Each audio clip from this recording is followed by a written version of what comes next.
Vă salut, dragi acvariști, viitori aquascaperi, sunt Flaviu. Bine v-am găsit la un nou episod dedicat plantelor. Vor fi plante hard. Vă voi prezenta încă 5 plante hard, poate mai multe, care au absolută nevoie de condiții deosebite, adiție de dioxid de carbon, pH scăzut, KH scăzut, fertilizare bună.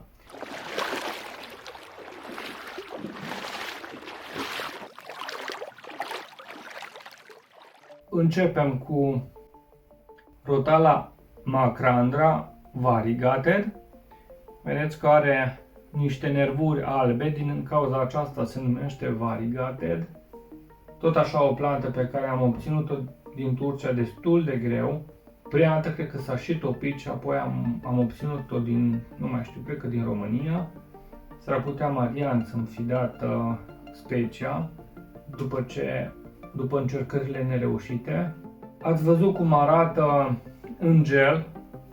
Am povestit despre Rotala macrandra clasică, care este crescută în gel. V-am spus că are frunza așa rotundă și varianta variegated are frunza rotundă, deci ea nu este ascuțită, dar acum a stat mult afară din apă, s-a strâns puțin frunza și din cauza aceasta poate vi se pare că e lunguiată, dar e relativ rotundă. Bine, spun rotundă comparativ cu o altă rotală, Rotala macrandra nero, care într-adevăr are frunza foarte alungită și foarte îngustă. Este tot Rotala macrandra și ea, însă are complet alt aspect, mult mai ușoară, deci Rotala macrandra nero este extrem de ușoară, probabil cea mai ușoară dintre rotale, după care urmează Rotala macrandra clasică, apoi Rotala macrandra variegated și mai există Rotala macrandra nero variegated, adică care este și îngustă, cu frunza și îngustă și vărgată și cu nervuri albe. Aceea eu nu am avut-o niciodată, mi se pare cea mai dificilă. Nu este dificilă prin faptul că eu nu am avut-o și din cauza asta nu am avut-o că e dificilă, pur și simplu nu, și la cei care o au și au termen de comparație, au spus că este cam cea mai dificilă. O plantă foarte frumoasă, rotalele astea sunt foarte frumoase. Din păcate, dacă stau mult afară, își pierd puțin din culoare. Eu am primit de la Vasile plantele acum 2 zile, dar făcând seria aceasta de videouri, am fost foarte ocupat și au stat în pungă vreo 2 zile și puțin s-au mai deteriorat, s-au mai decolorat. Sunt foarte frumoase, o să vi le arăt și în apă, oricum cred că le-ați văzut deja și în apă. Nu necesită foarte multă lumină să se înroșească, nu trebuie stresate ca și Rotala HRA, dimpotrivă au nevoie de nutrienți în abundență ca să se coloreze. O plantă care se pretează foarte bine la un acvariu olandez. Dacă am prezentat o rotală, să prezentăm și o Ludwigie. Ludwigia senegalensis. Este foarte interesantă, mai ales sub apă arată extrem de bine. E dificilă de crescut, are tendința să îi se piticească vârful, la fenomen care se întâmplă adeseori și la rotalele acestea de colecție, deci nu la orice rotale. Nu mulți pot să o coloreze așa frumos, să o facă să arate așa de cărnos și așa de bine sub apă. Sunt puțini acvariști care reușesc să facă treaba asta. Eu foarte rar am avut așa frumoasă cum are Vasile acum. Nu necesită un KH foarte redus, este o plantă relativ ușoară din punctul acesta de vedere. În schimb, să arate bine, să fie la potențialul maxim, este foarte greu de realizat. O punem și pe ea deoparte. Să trecem la niște plante care într-adevăr necesită KH foarte scăzut, și anume Syngonanthus macrocaulon. Se mai numește și Syngonanthus belem, multă lume o știe după denumirea Singonanthus belem, după regiunea în care a fost descoperită, în Belem, în Brazilia. Foarte interesantă, obligatoriu KH sub 3 pentru ea, preferabil pe la 0.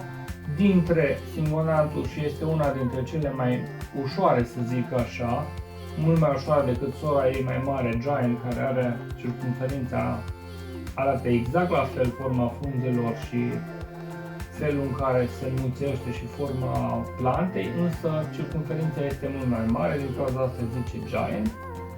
Fiind o plantă stem, se înmulțește prin tăierea puiilor de pe tija principală sau se poate tăia tija principală iar apoi să dea pui la acel nivel. Da, acum am tăiat tija principală, a rămas puiul de jos, dar dacă asta, să zicem, era în substrat, sau hai să zicem asta, da? O lăsăm așa în substrat, o tăiem pe aici, din ciotul ăsta vor da pui și va crește, se înmulțește ca orice altă banală plantă stem. Eu acum detașez toți puiuții de pe ea, însă nu-i mare filozofie, este ceva mai ușoară, dintre Singonanthus și este mai ușoară, dar nu scăpați fără osmoză sau fără o altă soluție pentru a avea un KH sub 3. Poate cu indulgență puteți să o creșteți și pe la un 4-5, dar cu mare indulgență și nu va arăta foarte bine. Cu cât este mai mic KH-ul, deci la 0, va crește mai frumos și mai ușor. Vă voi prezenta tot din Brazilia, Ludwigia Pantanal, poartă numele după regiunea din care a fost găsită, în Pantanal.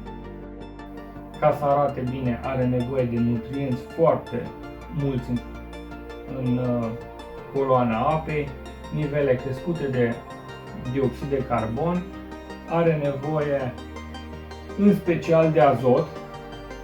Când răscoleam substratul sau aveam o mică deciclare sau aveam mai mult amoniac, exploda pantanalul și mă salva de alge, pentru că îmi creștea și câte 2-3 cm într-o zi. O plantă foarte interesantă, foarte frumoasă. Numele complet este Ludwigia inclinata var verticillata pantanal. Deci crește foarte repede pantanal, cu toate că crește atât de repede, este extrem de greu de înmulțit. Este greu de tuns, deci nu poți să o tunzi pe la nivelul dorit și să faci o tufă. Trebuie scoasă afară din acvariu toată, sortată pe lungimi, plantată cea mică în față, apoi cea mijlocie, apoi cea mare, ca să-i dai o formă frumoasă de tufă. Nu este așa de simplu, vedeți că ea are mulți pui, dar totuși este o plantă destul de dificilă. Nu poți să o tai pe aici, pentru că acei pui care deja există formați vor muri, vârful posibil să nu se prindă. Nu este, deja foarte multă lume o poate crește. Nu neg acest lucru, dar nu este o plantă ușoară, este o plantă dificilă și trebuie tratată cu respect.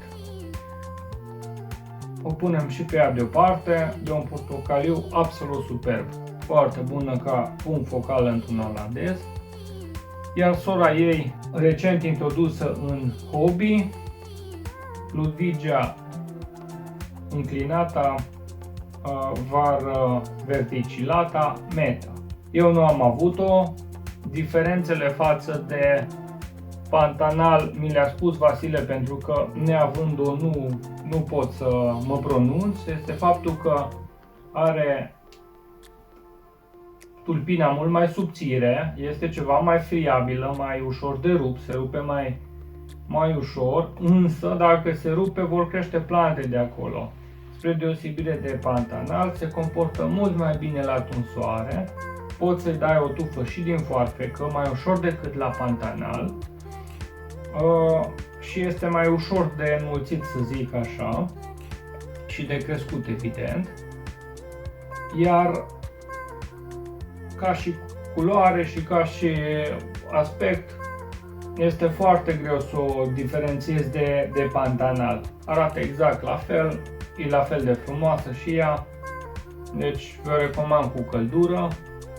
O punem aici deoparte. Vă reamintesc de concurs.